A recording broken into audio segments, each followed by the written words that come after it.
السلام علیکم ورحمۃ اللہ وبرکاتہ۔ وعلیکم السلام ورحمۃ اللہ وبرکاتہ۔ اظہار چینل کے ناظرین و سامعین، میں ہوں محمد آفتاب احمد اشرفی۔ آپ دیکھ رہے ہیں اپنا پسندیدہ پروگرام دینی و فقہی مسائل، جس میں آج ہمارے ساتھ حاضر ہیں ہندوستان کی عظیم درسگاہ جامعہ اشرف کے استاذ و شیخ الحدیث حضرت علامہ و مولانا مفتی شہاب الدین اشرفی جامعی، جن سے آج ہم کچھ مسائل شرعیہ دریافت کریں گے۔ تو جی مفتی صاحب، ہمارا سوال ہے کہ شک کے دن روزہ رکھنا درست ہے یا نہیں؟ اگر کوئی شخص شک کے دن روزہ رکھتا ہے تو اس کا روزہ ہوگا یا نہیں؟ اگر روزہ صحیح ہوتا ہے تو کون سا روزہ ادا ہوگا؟ نحمدہ و نصلی علی رسولہ الکریم، اما بعد۔ مولانا آفتاب احمد اشرفی، آپ نے شک کے دن روزہ رکھنے کے متعلق سوال کیا ہے۔ ہر سال تقریباً چاند کی رویت کے بارے میں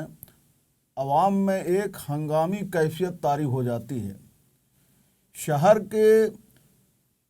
کچھ لوگ چاند نہ دیکھنے کے سبب یہ گمان کرنے لگتے ہیں کہ آج جو ہے رمضان کا دن ہے، ہم کو روزہ رکھنا چاہیے۔ کچھ لوگ یہ سمجھتے ہیں کہ آج رمضان کا دن نہیں ہے، ہم کو روزہ نہیں رکھنا چاہیے۔ اس بنا پر اس کو شک کا دن کہا گیا ہے۔ سب سے پہلے تو اس بات کو میں واضح کروں گا کہ شک کے دن روزہ رکھنے کی ممانعت حدیث شریف میں ہے۔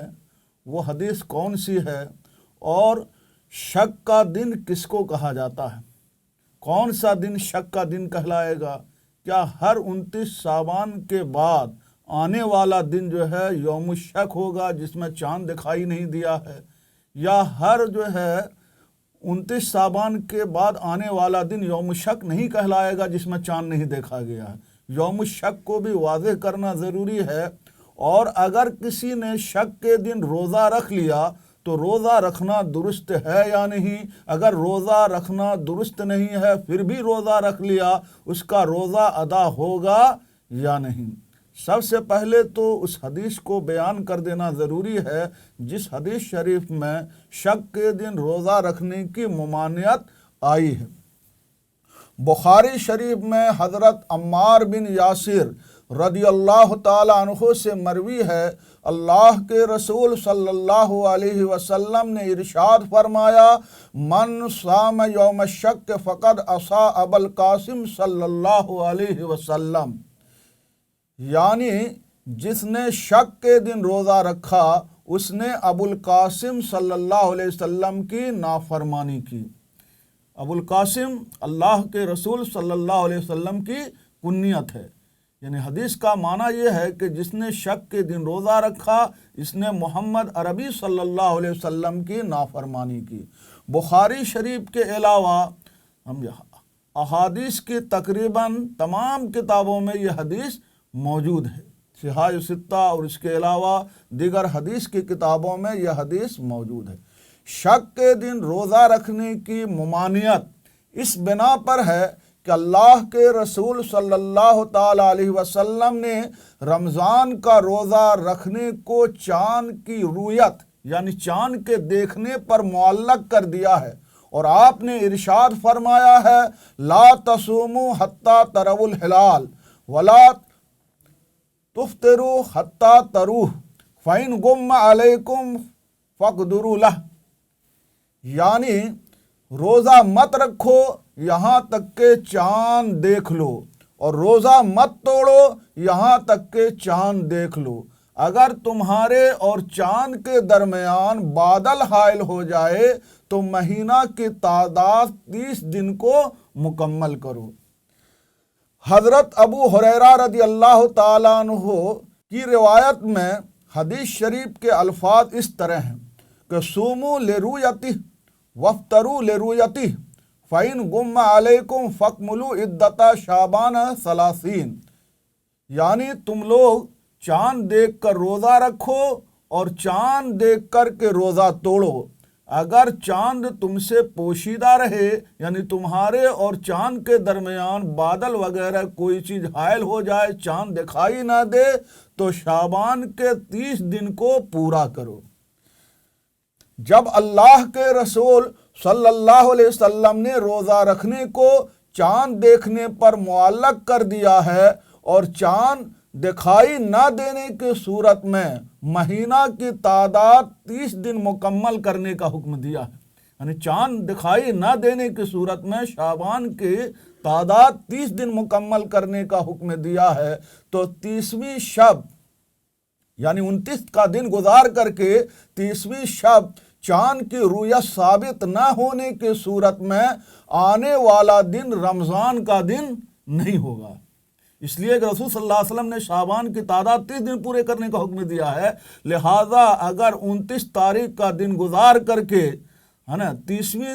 تاریخ کی شب میں اگر چاند دکھائی نہیں دیا تو اس کے بعد آنے والا دن جو ہے رمضان کا دن نہیں ہوگا۔ اگر دیکھنے والے اور چاند کے درمیان بادل حائل تھا اور یہ احتمال تھا کہ چاند نکل چکا ہے اور بادل کی وجہ سے چاند دکھائی نہیں دیا ہے یا چاند نکلا ہی نہیں ہے، تو اس صورت میں اگلا دن یوم شک کہلائے گا، یعنی اگلا دن شک کہلائے گا کہ آیا اگلا دن رمضان کا دن ہے یا شعبان کی 30ویں تاریخ کا دن ہے، یعنی دونوں احتمال ہوں گے اگلے دن میں کہ یہ جو ہے اگلا دن جو ہے جس میں چاند نہیں دکھائی دیا بادل کی وجہ سے کہ اگلا دن رمضان کا دن ہے یا شعبان کی 30ویں تاریخ کا دن ہے، لہذا یہ دن یوم شک یعنی شک کا دن جو ہے کہلائے گا۔ جب تک چاند کی رؤیت شرعاً ثابت نہ ہو جائے اس وقت تک اس کو یوم شک کہا جائے گا۔ ہاں بعد میں شہادت آ گئی ہے نا، شرعی شہادت ثابت ہو گیا کہ چاند نکل چکا ہے، تب تو یوم شک نہیں رہے گا، لیکن جب تک شرعی شہادت نہیں آ جاتی ہے اور بادل کی وجہ سے چاند دکھائی نہیں دیا اور یہ احتمال ہے کہ چاند نکل چکا تھا بادل کی وجہ سے دکھائی نہیں دیا اور یہ بھی احتمال ہے کہ چاند نہیں نکلا تھا، تو اس صورت میں یہ یوم شک کہلائے گا جب تک کہ شرعاً چاند کی رؤیت کا ثبوت نہ ہو جائے۔ امام بدر الدین عینی رحمۃ اللہ تعالی علیہ نے بخاری شریف کی شرح عمدۃ القاری میں یوم شک کی تعریف کرتے ہوئے لکھا ہے، یوم الشک هو اليوم الذي يتحدث الناس فيه برؤية الهلال ولم يثبت رؤيته او شهد واحد فردت شهادته او شهد شاهدان فاسقان فردت شهادتهما، یعنی یوم شک وہ دن ہے جس میں لوگ چاند کی رؤیت کا چرچا کرتے ہیں، چاند کے نکلنے کا چرچا کرتے ہیں، حالانکہ چاند کی رؤیت ثابت نہیں ہوتی ہے۔ چرچا تو لوگ کرتے ہیں لیکن چاند کی رؤیت ثابت نہیں ہوتی ہے، یا ایک شخص نے چاند دیکھنے کی گواہی دی اور اس کی گواہی رد کر دی گئی، یا دو فاسق شخص نے چاند کے دیکھنے کی گواہی دی اور اس کی گواہی رد کر دی گئی، تو اس صورت میں جو ہے اگلا دن یوم الشک کہلائے گا، ہے نا، کہ اگر جو ہے لوگ چرچا کر رہے ہیں کہ چاند ہوا یا نہیں ہوا ہے، یقین سے معلوم نہیں، رؤیت ثابت نہیں ہے، تو بھی یوم شک کہلائے گا۔ ایک آدمی نے گواہی دی چاند کے دیکھنے کی اور جو ہے شہادت رد کر دی گئی، حاکم نے عالم نے قبول نہیں کیا، تو بھی اگلا دن یوم شک کہلائے گا۔ دو آدمی نے گواہی دی لیکن فاسق تھے، اس کے فاسق ہونے کی وجہ سے شہادت رد کر دی گئی، تو اب اگلا دن یوم شک کہلائے گا۔ تو یہ یوم شک کی تعریف ہے جو امام بدر الدین عینی رحمۃ اللہ تعالی علیہ نے بخاری شریف کی شرح عمدۃ القاری میں ذکر کیا ہے۔ لیکن اگر آسمان صاف تھا، کوئی ابر نہیں تھا، غبار نہیں تھا، آسمان صاف تھا اور چاند نہیں دکھائی دیا، تو اب اگلا دن جو ہے جس رات چاند نہیں دکھائی دیا اگلا دن یوم شک نہیں کہلائے گا، ہے نا۔ رد المحتار میں ہے، لو کانت السماء مسیحۃ فلم یرا احد فلیس بیوم الشک، یعنی اگر آسمان صاف تھا اور کسی نے چاند نہیں دیکھا تو آنے والا دن جو ہے شک کا دن نہیں ہوگا۔ تو رد المحتار کی اس عبارت سے یہ بات واضح ہوتی ہے کہ اگر آسمان بالکل صاف ہے، ابر نہیں ہے، غبار نہیں ہے، اور لوگوں نے چاند دیکھنے کی کوشش کی اور چاند نظر نہیں آیا، تو اب اگلا دن یوم شک نہیں کہلائے گا۔ یوم شک کی وہی صورت ہے جو امام بدر الدین عینی رحمۃ اللہ تعالی علیہ نے اس کی تعریف میں ذکر کیا ہے نا۔ آسمان صاف ہونے اور کسی کو چاند دکھائی نہ دینے کی صورت میں بالکلیہ روزہ نہ رکھنے کا شرعاً حکم ہے، چاہے وہ خواص ہی کیوں نہ ہوں، یعنی عالم ہوں، مفتی ہوں، خواص ہوں۔ تو اگلے دن، جس دن چاند آسمان کے صاف ہونے کے باوجود دکھائی نہیں دیا، اگلے دن روزہ رکھنے کا کسی کو بھی حکم نہیں ہے، چاہے وہ عوام ہو یا خواص ہو، عالم مفتی ہو یا عام لوگ ہوں، جاہل ہوں۔ البتہ کسی شخص کی عادت کسی متعین دن میں روزہ رکھنے کی ہے۔ مثال کے طور پر زید کی عادت جاری ہے کہ وہ ہر سوموار کو روزہ رکھتا ہے، اور 29 تاریخ کو دن گزار کر کے رات میں چاند دیکھنے کی کوشش کی گئی، آسمان صاف تھا، چاند نظر نہیں آیا، تو اگلے دن کسی کو روزہ رکھنا جائز نہیں ہے۔ لیکن جو ہر سوموار کو روزہ رکھتا ہے اور اگلا دن سوموار پڑ رہا ہے، تو ایسے شخص کے لیے اس دن نفلی روزہ رکھنا جائز ہے۔ رمضان کا روزہ رکھنے کا کوئی سوال ہی نہیں، چاند نہیں دکھائی دیا، لیکن جس کی عادت جو ہے کسی معین دن روزہ رکھنے کی ہے، سوموار کے دن روزہ رکھنے کی ہے، اور 29 تاریخ کو آسمان صاف تھا، ہے نا، کوئی ابر نہیں تھا، کوئی غبار نہیں تھا، چاند نہیں دکھائی دیا، تو اب زید کو اگلا دن اگر سوموار ہے اور زید کی عادت ہر سوموار کو روزہ رکھنے کی ہے، تو زید کے لیے اس دن روزہ رکھنا جائز ہے، اور جس کی عادت نہیں ہے